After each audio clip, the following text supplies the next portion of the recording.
morning, rise and shine to the morning momentum. This is a daily compendium of local and international news, human interest stories, current affairs, and expert opinion. Today is Thursday, 13th of June, 2024, and welcome to this broadcast. My name is Alfonsoh. I use the hashtag the morning momentum at Younib MEDIA TV at Alfonsoh Albakwekwe. Let's take a look at the top stories making the headlines on the papers this morning. We start with the Standard newspaper. The top story is a tax pain, but what's there to show for it? Now, the Treasury CS will today deliver President Ruto's second budget at a time when Kenyans are up in arms over high cost of living. But even as the minister lists fiscal and policy measures to grow the economy, questions are being asked of what the government has to show for the increased tax burden on Kenyans. You want to catch up with that story on page 2, 3, 4, 5, 6, 7, 8, and 9 of the Standard this morning. Definitely, it's making a good chunk of the stories this morning because we'll have the budget being read today. So keep your eyes open and your ears open as well. We'll be updating you right here on Younib TV. What's inside the budget now? Expectation: Kenyans list their wishes for 2024 budget. This is what you are going to find on those pages I've mentioned. The CSS big reveal. Will Njuguna Ndung'u pull an ace? Now, all you need to know, the A to Z of this year's budget is also beefed up for you on the Standard this morning. Secrets to statements, why Kibaki's budget hit home. You want to catch up with that as well. There's also sobriety. Alcoholic traders protest against high taxes. Funding dilemma, the president's firm stand on taxes. And then together with job losses, that is, industries warn new taxes will lead to layoffs. That story is beefed up for you again, as I mentioned, on page 2 all the way to page 9 of the Standard this morning. Now, the size of President Ruto's administration's second budget since assuming power following the 2022 general election stands at 3.9 trillion shillings. Well, let's take a look at other top stories on page 10. Ghosts of revenge return to haunt former president. Now, Uhuru Kenyatta's frustrations over delayed release of funding to his office is karma personified after he blocked former Prime Minister Raila Odinga and ex-VP Kalonzo Musyoka 10 years ago from accessing parks. You want to catch up with that story on page 10. Let's take a look at, still on page 10, Kuppet in strike threat over JSS teachers sacking. That is a top story also making the headlines on page 10 of the Standard this morning. Let's move on and take a look at page 2. Kenyans prepare for painful tax burden ahead of budget reading. Now, Wananchi pray the budget that does not pass additional costs to already overburdened taxpayers. Business people fear that proposed levies could render them insolvent. That story is beefed up for you on page 2 of the Standard this morning. On page 3, will economics professor pull a miracle to rescue Ruto's economy? Now, Treasury CS Njuguna Ndung'u was an associate of Professor of Economics and CBK Governor. Success of Kenya Kwanza's transformation agenda largely depends on this year's budget. You want to catch up with that story on page 3 of the Standard this morning. I said earlier again, the budget stands at 3.92 trillion shillings. Well, let's stay a little bit on page 3 and take a look at Parliament. Economist come politician at the helm of Ruto tax plan. This is all about Kimani Kuria. Now, Molo MP Kimani Kuria has arguably one of the most arduous tasks of seeing through President William Ruto's tax plan in Parliament. The young parliamentarian who doubles up as Finance and Planning Committee chair is currently in the eye of a storm ahead of the delivery of the budget statement for 2024-2025 financial year today. That story is beefed up for you on page 3. Now, on page 4, we have the A to Z of the budget of bitter bread, junior secondary school debate, and hustlers left by the wayside. The second budget of President William Ruto's tenure is here.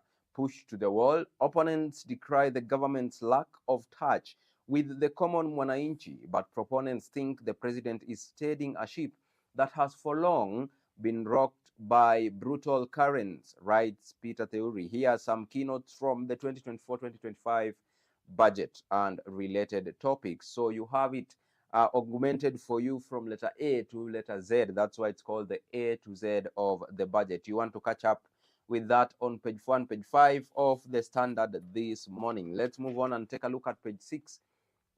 Still staying a little bit on the 2024 budget, from secrets to statements and why Kibaki's budget hit home. Now, the public narrative is Kibaki unlocked our potential with simplicity. Ruto is killing it with complexity. Now, the big thing the Constitution did was the Parliament, or specifically the National Assembly, not Treasury, makes the budget. That story is beefed up for you on page 6 of the Standard this morning. Let's take a look at page 7. Alcoholic drinks traders seek relief from excise tax. Now, this will be in third time the government is adjusting excise taxes in 3 years. Stakeholders say local manufacturers will be subjected to double taxation of the products. More of that is on page 7 of the Standard this morning. Let's take a look at page 8. Ruto's unyielding stand on taxes even as Kenyans wonder where it all goes. Now, President faces dilemma of raising taxes in an economy that has made cost of living too high. President is adamant taxes have to go up for country to develop and Kenyans to gain. Now, let's take a look at the numbers. The total budget stands at 3.91 trillion shillings, of which 1.58 trillion shillings is the recurrent budget. 727.9 billion shillings is the development expenditure. Now, 1.21 trillion shillings is the consolidated fund services, and 400 billion shillings is the county equitable share. The revenue collection targets stands at 2.91 trillion shillings, that is ordinary revenue. The ministerial appropriation in aid is at 441 billion shillings.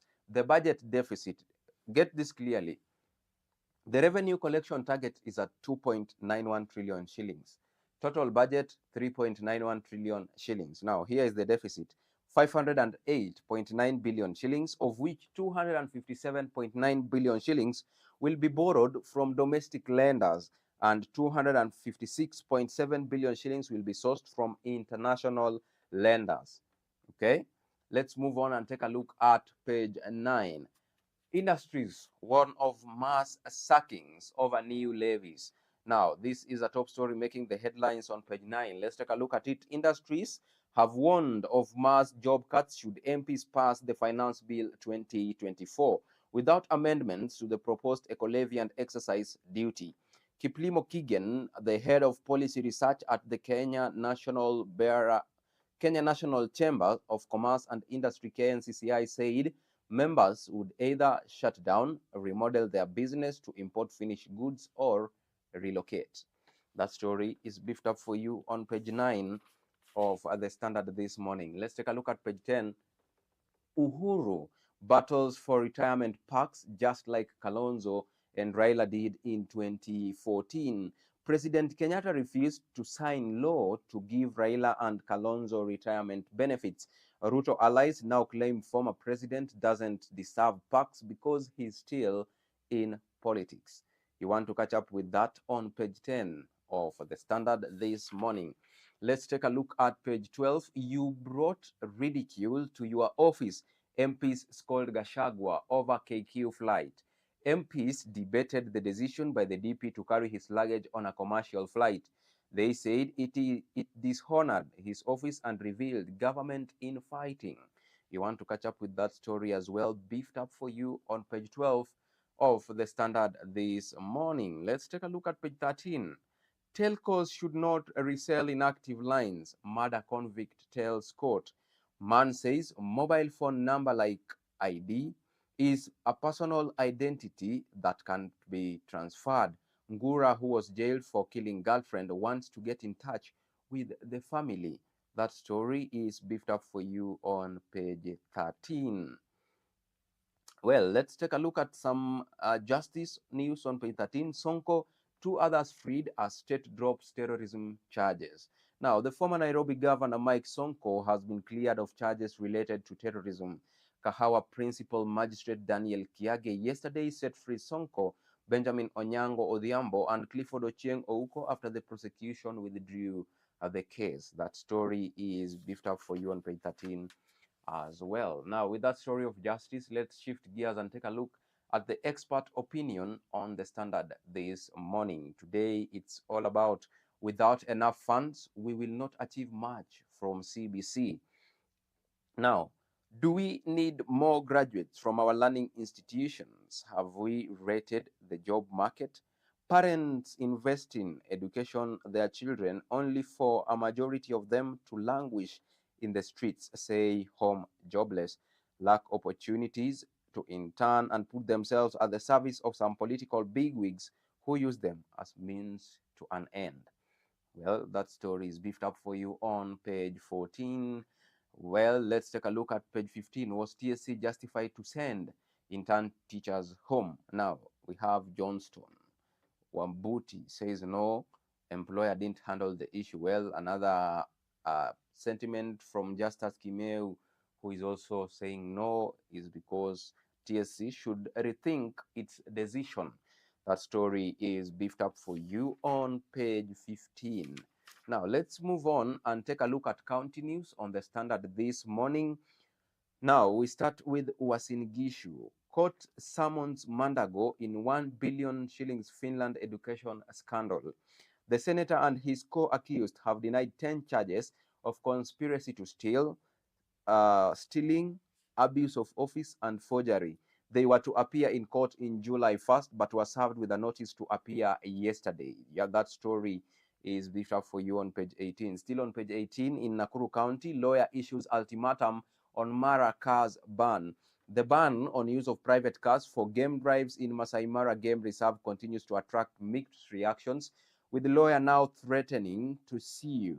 Senior counsel Taib Ali Taib has written to the Narok County government demanding to know whether the decision was made under a law or a bylaw or an administrative action.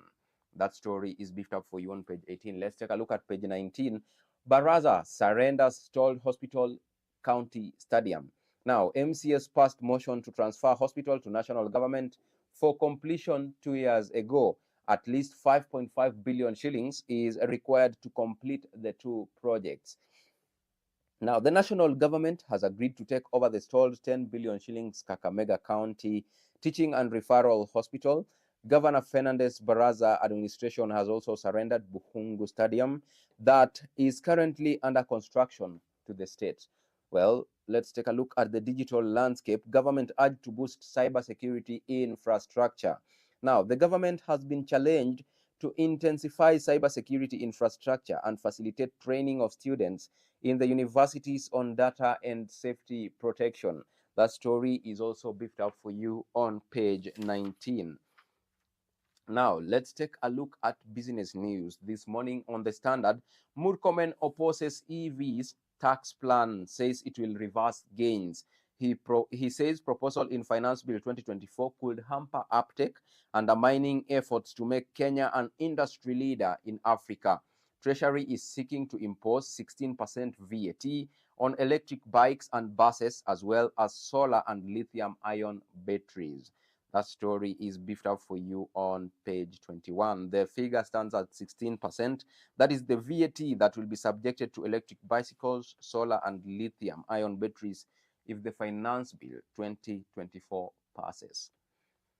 Let's take a look at energy. Rural power drive set for 42 billion shillings boost. The Energy Principal Secretary, Alex Wachira, says the government is fast-tracking efforts to ensure that all Kenyans are connected to power by 2030.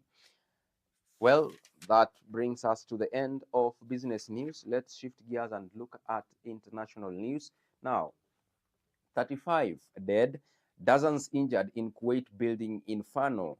The forensic teams are working at the site and have identified 3 bodies so far. Interior Minister said they will address the issue of labor overcrowding and neglect. That story is beefed up for you on page 24. Let's take a look at Denmark. Now it's all about trade. Denmark recalls South Korean noodles for being too spicy. Denmark's food agency has recalled South Korean instant ramen produced by a brand popular in the West, warning noodle lovers that they were so hot they might cause acute poisoning.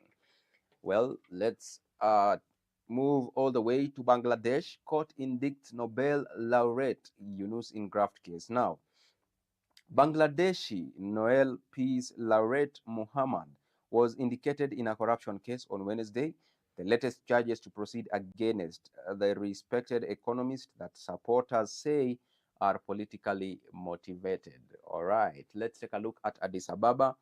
Is national dialogue path bearing fruit in Ethiopia?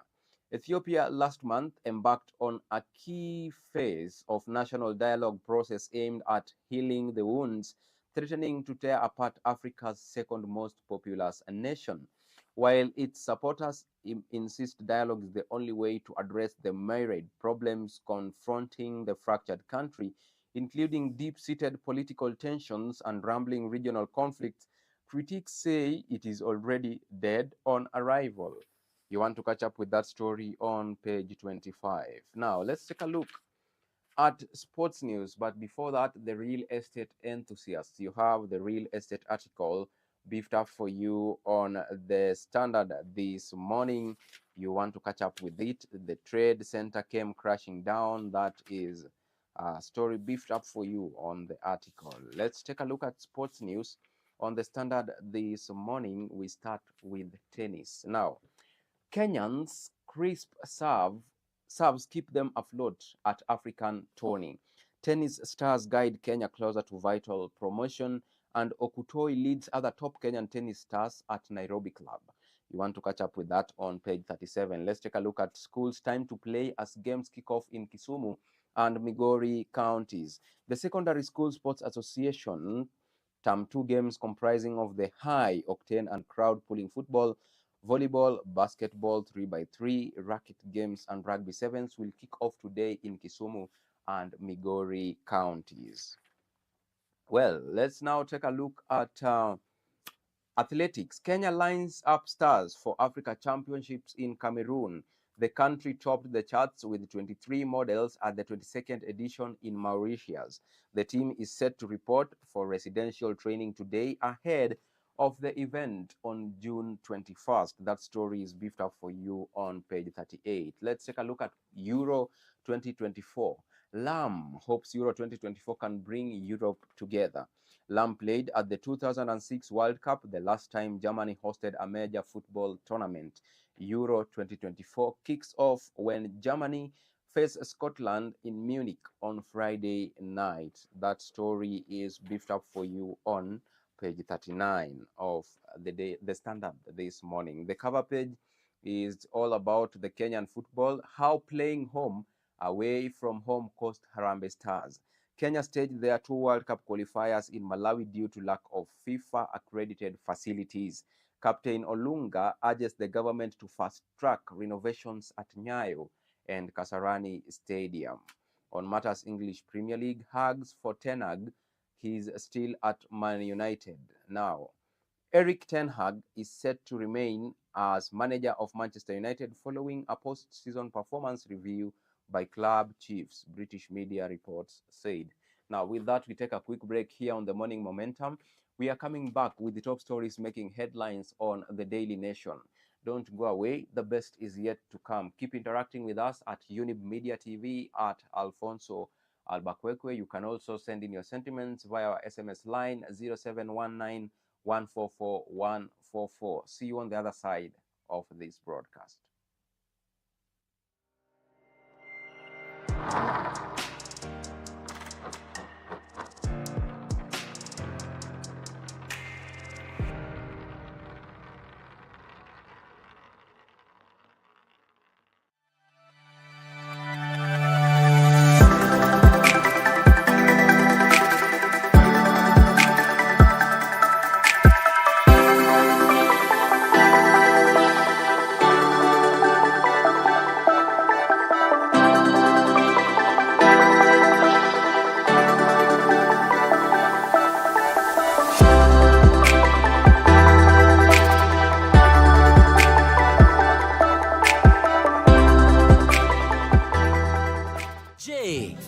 wewe ni mfanyabiashara katika sekta ya elimu, afya bora, usafiri ama unamiliki kampuni yoyote ile?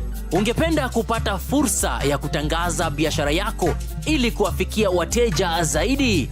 Usikonde. Runinga ya Younib inakupa fursa ya kupeperusha matangazo kuhusu bidhaa na huduma unazotoa kwa bei nafuu. Kwa maelezo zaidi, wasiliana nasi kupitia nambari za simu 0750344700 ama kupitia barua pepe marketing@younibtv.com. Jinyakulie leo. Younib TV, ever the best.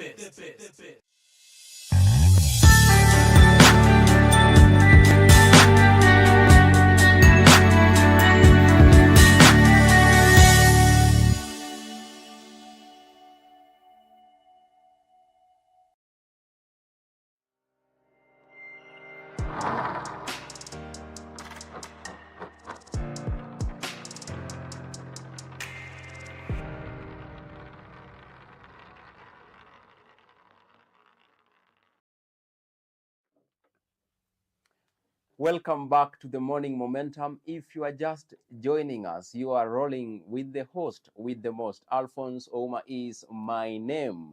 Let's take a look at the top stories making the headlines on the Daily Nation this morning. The elephant in the room, Ruto faces Mount Kenya. Now, President William Ruto's return to the mountain today will see him come face to face with issues threatening to foment a rebellion against his government, even as he seeks to pacify a region that voted for him almost to a man in the 2022 polls. That story is beefed up for you on page 4 and page 5. Now, let's take a look at other pages here. On Matters Education on page 2, Kupet threatens to sue TSC over sacked junior secondary teachers. The union says it has formally written to the commission, and if the 742 teachers are not reinstated within 14 days, it will seek alternative avenues, including legal action. On page 7, pass punitive tax bill without changes, MPs told. All right. The Treasury wants Parliament to adopt punitive tax measures contained in the Finance Bill 2024 in order to raise revenue to pay Kenya's debt that currently stands at 11.2 trillion shillings. The Treasury defended the additional taxes and an expanded tax base, arguing that Kenya's debt situation is set to take a turn for the worse in the medium term. That story is beefed up for you on page 7. On the cover page, it's all about legislation. Bill wants SR bosses hired on part-time basis. Now, members of the National Assembly have started considering a proposed legislation that could make members of the Salaries and Remuneration Commission serve on part-time basis. Current commissioners are full-time employees who serve for an unrenewable term of 6 years. That story is beefed up for you on the cover page of the Daily Nation this morning. Let's take a look at page 2. Kupet threatens to sue TSC over sacked junior secondary school tutors. Now, the teachers' contract were terminated on Monday in what TSC termed professional misconduct. Union has formally written to the commission to reinstate the 742 teachers within 14 working days. That story is beefed up for you on page 2 of the Daily Nation this morning. Let's take a look at page 3. Woman in race against time to save her only child from illness. Now, Teresa Ndungu needs to raise 6 million shillings in the next 3 weeks to complex operation. It's a desperate situation as the baby needs bone marrow transplant in an Indian hospital before July 5th. Let's move on and take a look at page 4. Facing Mount Kenya, Ruto visit seeks to calm Restive region. Now, some MPs from the region have threatened to oppose new punitive taxation measures contained in the Finance Bill 2024 that is currently before House. President has to deal with protests from his deputy and predecessor, as well as proposed new taxes and the place of Miraa and Muguka. That story is beefed up for you on page 4 of the Daily Nation this morning. Let's move on and take a look at page 6. Court asked to stop Magarini mini poll. Court told IEBC not constituted properly. 3. One speaker prohibited from declaring seat vacant. That story is augmented for you on page 6 of the Daily Nation. Let's take a look at page 7. Treasury urges MPs to pass proposals in finance bill. Now, the lawmakers demand to be informed why KRA never met several targets. Kipto says Kenya would need 1.1 trillion shillings to pay interest on ballooning debt in 2024-2025 fiscal year. All of that story is beefed up for you on page 7. Let's take a look at the figures briefly. In 2018, the cost of loans, 2018 is the year the country's debt was at low risk, according to Treasury Principal Secretary Chris Kipto. 68 billion shillings is what KRA projected to collect through the Tax Procedure Act in the current financial year. The authority instead collected 60 billion shillings, according to Dr. Kipto. So there's a deficit of 8 billion shillings, and that is what the MPs want to know, why KRA never met several targets, this included. Let's move on and take a look at page 8. State seeks to roll out digital IDs for livestock to boost meat production. Tender for ID supply has been floated, with the system scheduled to be operational within the next few months. Farmers will be able to monitor feeding and disease control measures such as deworming, tick control, and vaccination. All right, let's move on swiftly and take a look at page 10. Forgotten schools that are yet to reopen after floods. MPs told to utilize emergency national government constituency development fund allocations to rehabilitate affected schools. Some students in Kisumu, Baringo, Kilifi, Tana River, and Turkana counties are yet to resume school for the second term. More of that story is beefed up for you on page 10 of the Daily Nation this morning. Let's move on and take a look at page 12. Cash crunch hits City County amid crippling budget crisis. Now, Sakaja administration failed to ensure equal allocation of Ward Development Fund projects. Nairobi's supplementary budget was rejected due to a breach of Public Finance Management Act, and more of that story is beefed up for you on page 12 of the Daily Nation this morning. Let's move on and take a look at expert opinion. And now we take it to how China fear is driving us pivot towards Africa. Now, this is all about geopolitics, and the sentiments here by Adere Carvins says, and I quote, "There is enough space for everyone who has an interest in joining Africa's quest for economic viability, political sustainability, peace, and global competitiveness." End of quote. You want to catch up with more of that opinion on page 14.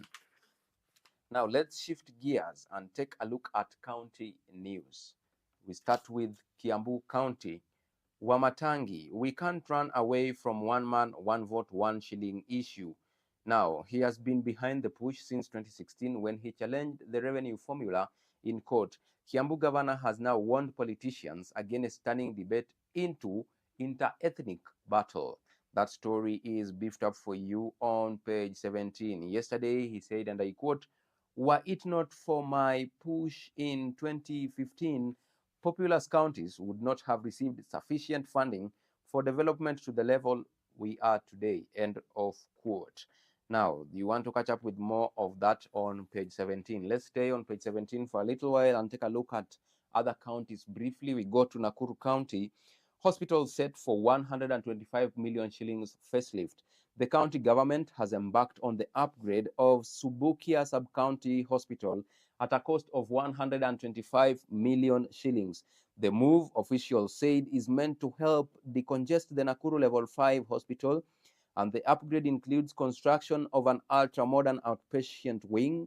The hospital that is located in Subukia on the Nakuru-Nyahururu Highway serves residents of Subukia, Solai, and Bahati. All right, let's take a look at Lamu County. Relief for locals as dispensary opened. The county government has reopened Mangai Dispensary, which was shut down 10 years ago due to frequent attacks by Al-Shabaab militants. In Turkana County, refugee suicides trigger concern. Now, An international aid agency has raised the red flag over rising cases of suicides affecting refugees who fell victim to the recent floods. This comes after 3 refugees who lost their property to the floods died by suicide last month due to stress, according to a report by the Danish Refugee Council. The agency said hardships have flood included hardships have led to increased stress, tension, and intimate partner violence. That story is beefed up for you on page 17. Let's take a look at more county news. Cash crisis hinders bid to improve rural roads. Initiative that was started by Uhuru is on the brink of collapse. The country is staring at a loss of hundreds of billions of shillings due to stalled project. That story is beefed up for you on page 18. Again, the property lovers, you have the DN2 property beefed up for you on the Daily Nation as well. You want to catch up with what is amazing inside that article. Let's shift gears to the international space and we start with the US election. Trump uses TikTok to court young male voters. Now, Biden's age and support for Israel have fueled erosion of his youth advantage. The Republican candidate is deeply unpopular with young women. That story of the US elections is briefed up for you on page 23 of the Daily Nation this morning. Let's take a look at Mogadishu, Somalia in $230 million flooding plea. Now, Somalia said on Tuesday that it needs 230 million shillings for recovery following the 2023 floods that killed 188 people and affected more than 2.5 million others. The government, which released a report with the UN, the World Bank, and the European Union, said direct damage to agriculture, water and sanitation, education, and other key sectors surpassed 126.6 million US dollars, while losses amounted to 49.5 million US dollars. All right, let's take a look at Kinshasa. Tuluka sworn in as DRC Premier. Now, Judith Suminwa Tuluka was sworn in as the first female premier of the DR Congo early on Wednesday before the National Assembly. Tuluka and other 54 new government members took office after deputies approved her plans with absolute majority. That story is beefed up for you on page 23. Now, from DRC back to Kenya and on to business news. State to net 1 billion shillings from sale of shares in 6 listed firms. The government expected to retain transaction advisor. The cabinet okays move to dispose of shareholding in divestiture program. That story is beefed up for you on page 24. Have unpaid hustler loan settle or less, warns state on defaults. Now, the government has stepped up efforts to recover billions of shillings in loans to Kenyans under the Hustler Fund amid spiraling defaults under the scheme that was launched last year. All right, let's take a look at some business news briefly. Posters Revival Plan bags 3 billion shillings from Parliament. Struggling state-owned Postal Corporation of Kenya has received a 3 billion cash boost from Parliament to aid its turnaround strategy amid piling financial losses that have improved its operations. Out of the allocation, 1 billion shillings will be used to fund Posta to implement a new corporate structure, while 2 billion shillings will be used to fund Posta to implement a new corporate structure, while another 2 billion shillings will be used to modernize its ICT infrastructure. All right. Let's move on now and take a look at sports news on the Daily Nation this morning. And we start where? We start with athletics. AK tweaks Kenya's final team for African Championships. Now, 59-strong squad starts residential training in Kasarani today. Japan-based Waithaka ex-world junior champion Gateri included in changes made to team. Now, Japan-based 2022 World 10,000 meters silver medalist Stanley Waithaka and 2021 World Under 23,000 meters champion Teresia Gateri have been named in Team Kenya for the African Athletics Championships. All right, let's move on and take a look at page 34. Gritty Kenyan girls in with a shout of gaining promotion. This is all about tennis. Hosts, led by Okutoi, take on Nigeria today in the first of their two final matches. South Africa take a break from the action today. That story is beefed up for you on page 34. On matters Euro 2024, 1 day to go. Now, Germany eye title as fans get ready for Euro party. Hosts begin their campaign tomorrow against Scotland in a Group A fixture in Munich. That story is beefed up for you on page 35. Now, let's take a look at cover page of the Daily Nation. Bill wants SRC commissioners employed on a part-time basis. The Salaries and Remuneration Commission has opposed the move in its submissions to the MPs. Commissioners are full-time employees who serve for an unrenewable term of 6 years. Commissioners are full-time employees, again, who serve on a renewable term of 6 years. Now, the proposed law seeks to limit meetings to 15. So 15 is the number of meetings that the proposed legislation seeks to limit members of the Salaries and Remuneration Commission per year. With that story of SRC, we come to today's tail end of the Morning Momentum show. Thank you so much for choosing to stay with Younib TV and especially the Morning Momentum. We are grateful for the unwavering support you have been according us since we started. It's almost 2 years down the line. We are grateful. Keep supporting Younib TV and keep watching the Morning Momentum. Let me extend my heartfelt gratitude to all those who made this broadcast a success. Behind the lens, Raphael, Wangila, and the Chief Controller, Anifa, Kavira. I have been your host, Alfonsoh. See you tomorrow, same time, same place. And tomorrow we'll be having a group of panelists in studio with us. We'll be discussing the weekly rundown from Uhuru's cry to the finance bill, which definitely is going to be read today, and all the way to Deputy President's travel that was debated in Parliament yesterday. All that we will be discussing with a group of panelists tomorrow right here on Younib TV. You don't want to miss that. Let me not speak so much about it. See you tomorrow, same time, same place. Enjoy your Thursday, and let's meet tomorrow morning.